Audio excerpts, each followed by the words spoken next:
Hello, Sparring DK here, and welcome to a special video. I want to run through the formation that I'm using currently on FIFA 17. So there was a patch put out about a week ago, and previous to that I was using this formation and the tactics were working for me. Then the patch dropped and we had a little bit of trouble. They changed the gameplay style and I was really struggling to score goals. So I've changed to this formation and tactics, and it seems to be working for me moving forward. This is what I'll be using in the series. So I just wanted to share with you guys. I've had a few comments saying that you've also been struggling with the game. So maybe you can have a crack at this formation, instructions, and tactics, and hopefully it can help you win some games. So let's just get straight into it. Basically, we start with a 4-2-3-1 narrow, and then what we actually do is take the CDM and we use the adjust position and we move him up more into a central midfield role. That's the only change to the actual formation, so it sort of becomes a 4-1-1-3-1.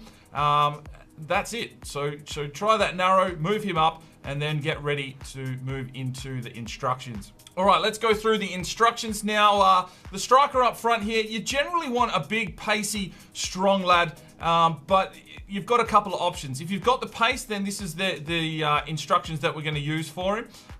So if we get in here, we want him to stay central. We want him to get in behind, aggressive interceptions, and press the back line. So what that's going to do is get him pushing forward, making those runs into the box, and hopefully creating some real opportunities once the space opens up for him to strike. If you've got a slower striker and he's not really, he's strong, but he can't really break the lines, you can also use the false nine. He'll drop back into the midfield, help that cam out, and maybe set up a couple of extra passes for you. What I'm finding since the patch is that you really need to slow your play down. You can't just blaze away and hope to get them on the counter attack all of the time. Slow that down through the midfield, get those passes, wait for the runs, get those spaces opening up, and those opportunities will come. All right, let's move out to the left wing and left midfield, and we've got basic defense support. Get into the box for cross, so he'll make runs inside, stick to position so he stays out on the left, and normal interceptions. Moving to the cam, and we want basic defense support. Get into the box for the crosses, so he's making those runs forward. Give him free roam opportunity so he can move around at that final third and hopefully be a bit of a link-up man. And aggressive interceptions. When the ball's coming out of defense, you want him in their face and trying to make that tackle and recover the ball. On the right-hand side, it's the same as the left. Basic defense, get into the box for the cross, stick to position, and normal interceptions.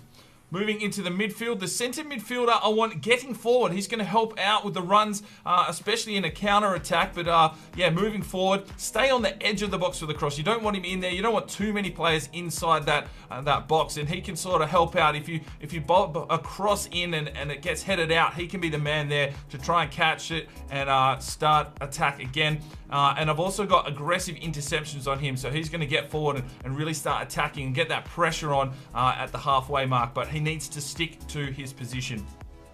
The CDM, I've sort of pulled in a little bit towards the middle, adjusting the position, but not too much. Balanced defense, I want him to stay back while attacking, so he's sort of our fifth defender, just holding that line in the midfield while everyone else is pushing forward.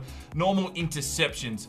Across the back, we've got stay back while attacking with the left back. We don't want these guys running forward and making plays. We want to keep that back line solid. That's what I'm finding. They're a lot more aggressive. They're making plays down the wing. So using your wingers a lot more defensively seems to be working for me. Let me know how you go. If you want those wingers running forward, then you'll just leave it normal and they'll start making those runs up the wings. So that's the same for the right and the left back.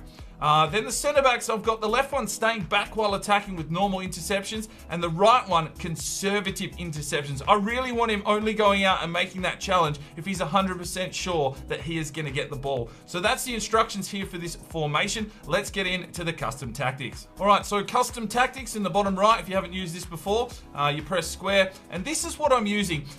We've got 85 speed for the build-up play, so especially with a counter attack, everyone's going to be rushing forward. Use that pace out on the wings, and hopefully you can really put pressure on the back line and catch them out of position.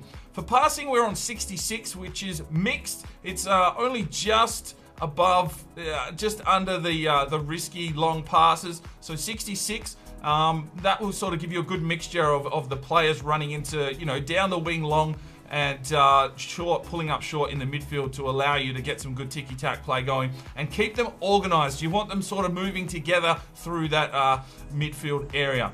In the chance creation, we're going 68 passing, which is just above the normal. So a couple of risky passes, but generally most of the passing plays, that player will be picked out. Crossing, I've bumped up to 70. I had this down at about 30, but by moving the crossing up to 70, my wingers are making real good runs, and they're pushing out wide, and that's drawing the defenders out to them, opening up the space in the middle for my centre midfield and my cam to push through. The striker can pull back into a centre forward role, or he can get forward as well. So that crossing stat has really the big main one that I've made a change for since the patch.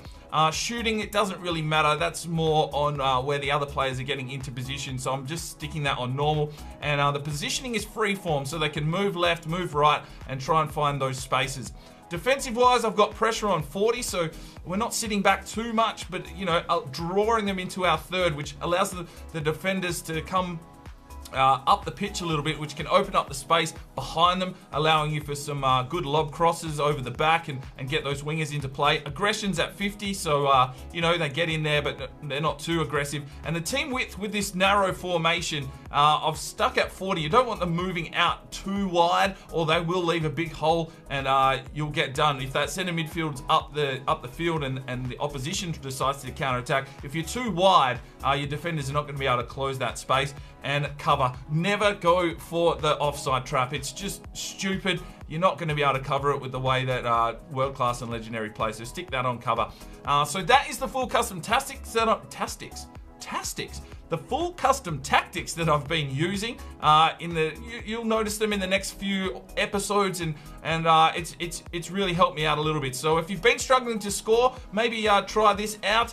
Slow down your gameplay a little bit. Wait for those spaces, and then you should be able to get some good attacking options moving forward. Have a go. Let me know how you go in the comments. Hopefully this one helps you out until obviously they drop another patch and shit hits the fan and we have no idea how to play the game again. But for now, this seems to be working for me. So hopefully you guys, it helps you out too. But that's where we're going to leave it. Thanks very much for tuning in. I'm Sparring DK. It's 5 o'clock somewhere, and you have a good one.